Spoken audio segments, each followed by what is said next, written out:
Ketika manusia berharap kebahagiaan hanya dari materi, dapat dipastikan mengalami banyak kekecewaan.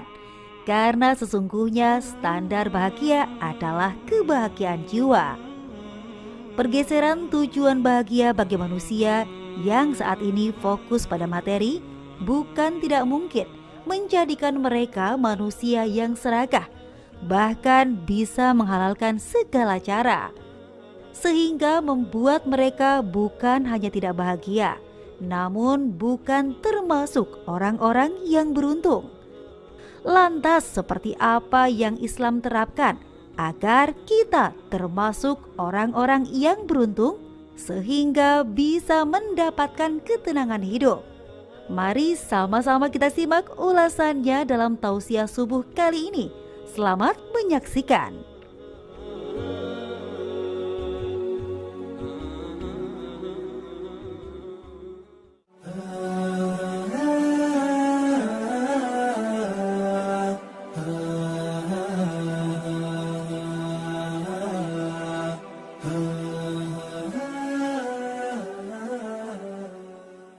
Bismillahirrahmanirrahim. Assalamualaikum warahmatullahi wabarakatuh.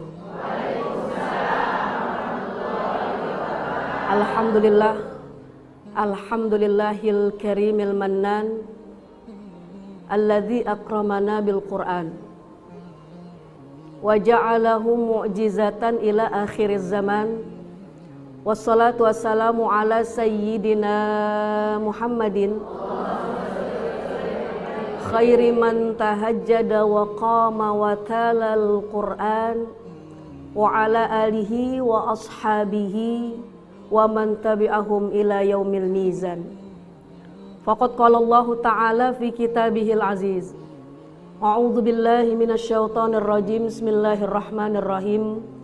Wa nunazzilul minal Qur'ani ma huwa shifaa'un wa rahmatul lil mu'minin wala yaziduz zalimina illa khasara.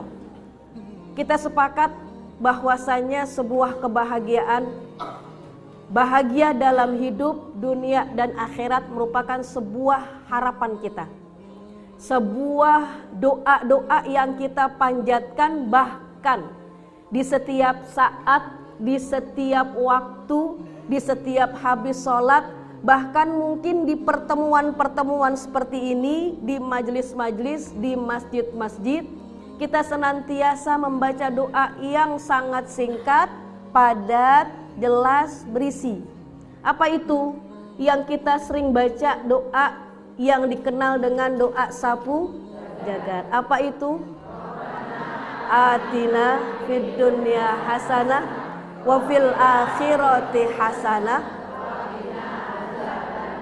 Nah, itu adalah doa yang diajarkan oleh Allah dalam Al-Quran, surah Al-Baqarah ayat 201, yang senantiasa kita baca, setiap saat kita lantunkan, setiap habis sholat pun kita senantiasa membaca doa tersebut.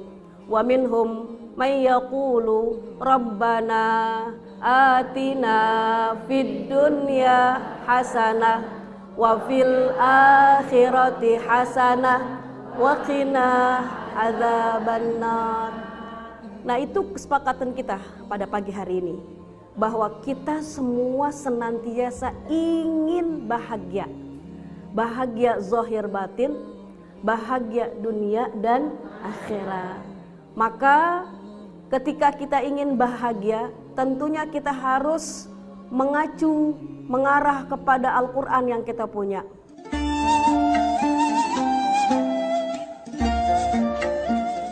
Kita punya pedoman, kita punya pengarah, kita punya imam yang harus kita perhatikan, yang harus kita pelajari, yang harus kita baca, yang harus kita tadabburi.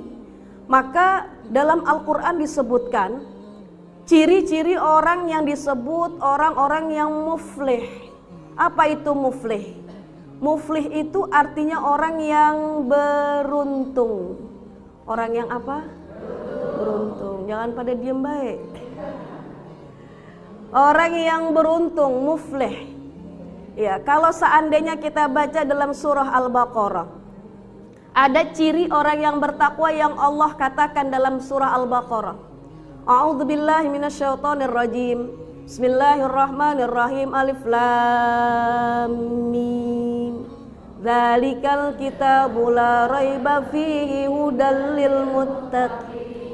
Alladzina yu'minuna bil ghaibi wa yuqimunas salata wa mimma razaqnahum yunfiqun.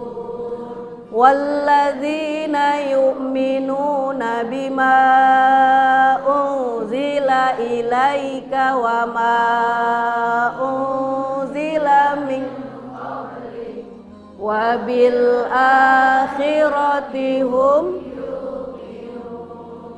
ulaika ala hudam mir rabbihim wa ulaika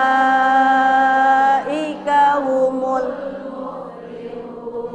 Shadaqallahul azim. Semuanya hafizah ini. Walaupun cuma beberapa ayat dalam surah Al-Baqarah. Ala kulli hal, tadi yang kita baca adalah ciri orang-orang yang bertakwa. Ternyata ketika kita buka-buka kitab-kitab, takwa itu termasuk puncak kondisi spiritual seseorang yang mana mereka akan mendapatkan kebahagiaan zahir batin.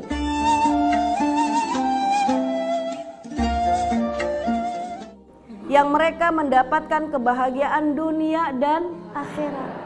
Bahkan Allah katakan di situ adalah ulaika ala hudam mir rabbihim wa ulaika humul. Ada kalimat al-muflihun. Al-muflihun artinya orang-orang yang beruntung, orang-orang yang bahagia. Bahagia disebut dalam tafsir As-Sa'adi mengatakan orang-orang yang al-falah, orang-orang yang bahagia. Orang-orang yang mendapatkan kemenangan, orang-orang yang mendapatkan keberuntungan adalah orang-orang yang al-fauzu minal mafdhub, yang beruntung dari apa-apa yang mereka inginkan, wan najatu anil marhub, dan selamat dari hal-hal yang ditakuti oleh mereka. Jadi orang-orang yang bahagia, orang-orang yang beruntung tadi sudah kita baca dalam surah Al-Baqarah yang tadi disebutkan bahwasanya ciri orang-orang yang bertakwa termasuk orang-orang yang bahagia, termasuk orang-orang yang beruntung. Seperti apa ciri-cirinya yang tadi kita baca di ayat ketiga dan keempat.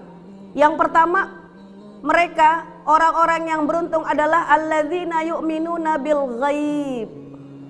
Mereka yang percaya, mereka yang beriman, mereka yang yakin dengan perkara yang gaib.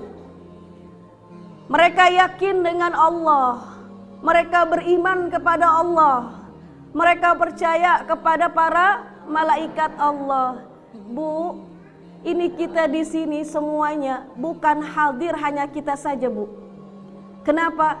Karena saat kita bersama di sini, di masjid, di musola, di tempat-tempat yang dipenuhi dengan bacaan Al-Quran, maka saat itu malaikat akan turun bersama kita.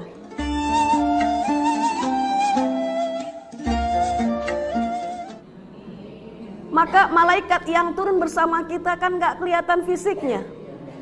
Ibu kelihatan gak fisiknya? Dia pakai jilbab biru semua, baju hitam, kelihatan fisiknya, tongkrongannya jelas. Kalau malaikat yang membersamai kita di saat di majlis, di masjid, di musola, di tempat-tempat di mana kita baca Al-Quran, tidak nampak oleh kita. Tidak nampak oleh kita, bahkan mereka mengaminkan apa yang kita minta. Tapi ibu yakin, ibu percaya, ibu beriman kepada para malaikatnya Allah. Dan Allah yang tidak terlihat zatnya, tapi kita merasakan akan kebesaran Allah, dan kita meyakini tentang kekuatannya Allah, dan pula kita yakini hal tersebut, maka kita termasuk orang-orang yang bertakwa dan orang-orang yang beruntung baik dunia maupun akhirat. Apalagi dalam surah Al-Baqarah yang tadi kita baca, selain alladzina yu'minuna bil ghaibi wa yuqimunas shalah. Mereka orang-orang yang beruntung, mereka orang-orang yang bahagia, mereka orang-orang yang ditinggikan derajatnya oleh Allah Subhanahu wa taala. Mereka adalah orang-orang yang senantiasa istiqomah mendirikan sholat. Mendirikan sholat bukan berarti hanya mengerjakan sholat yang mungkin kita melalaikan kewajiban-kewajiban, syarat-syarat dan sebagainya. Tapi mendirikan sholat adalah melakukan dengan rukun syarat yang harus kita penuhi dengan hal-hal yang kita pelajari. Maka orang-orang yang menegakkan sholat, orang-orang yang mendirikan sholat, yang punya output baik dengan akhlak yang mereka punya, mereka termasuk orang-orang yang beruntung. Mereka termasuk orang-orang yang bertakwa di sisi Allah Subhanahu wa taala. Apalagi Ibu, wa yuqimunas shalah wa mimma razaqnahum yunfiqun. Dan mereka senantiasa berinfak dengan apa yang Allah beri. Mereka senantiasa mendermakan harta mereka yang Allah kasih. Maka termasuk orang-orang yang beruntung, termasuk orang-orang yang bahagia, termasuk orang-orang yang ditinggikan derajatnya oleh Allah Subhanahu wa taala. Apalagi tadi syaratnya, Bu? Walladzina yu'minuna bima unzila ilaika wa ma unzila min qablik wa bil akhirati hum. Mereka percaya, beriman dengan apa yang pernah Allah turunkan kepada para nabi, para rasul. Kitab-kitab yang Allah turunkan termasuk pada Al-Quran yang kita percayai, yang kita yakini merupakan sebuah pedoman hidup kita kalau kita ingin bahagia dunia dan akhirat. Dan poin yang paling terakhir, orang yang bertakwa, orang-orang yang disebut punya kategori al-muflihun atau orang-orang yang beruntung, orang-orang yang bahagia adalah orang-orang yang yakin dengan hari kiamat, yang yakin percaya dengan hari kebangkitan, hari perhitungan, hari timbangannya Allah Subhanahu wa taala.